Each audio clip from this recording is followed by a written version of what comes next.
Aqui uma pessoa gostaria de se liberar da influência do mundo material e de suas leis.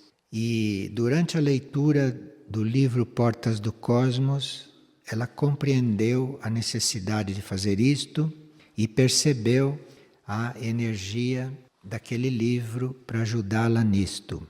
E ela então insiste em querer liberar-se desta influência do mundo e das leis materiais. E aqui no final ela escreve o seguinte: nós que vivemos e dependemos do mundo externo, para nós esta tarefa é muito árdua e penosa. Aqui está a chave para se compreender esta situação.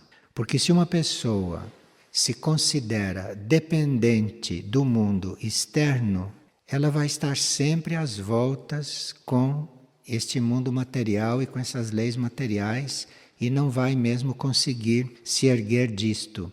Porque nenhum ser depende do mundo externo, nenhum ser depende da vida externa.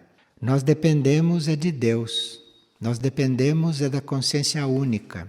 Então, quando uma pessoa se diz dependente do mundo externo, se diz dependente de coisas externas, com isto ela já está firmando um pacto de submissão a tudo isto do qual ela quer se libertar. Nós dependemos da consciência única, dependemos de Deus, dependemos do nosso núcleo mais profundo, mais interno, e aqui é que está a chave para nós não nos sentirmos submissos a essas leis materiais que existem e nas quais nós estamos também, mas não precisamos ficar submissos a elas, porque a menos que a gente acredite que é.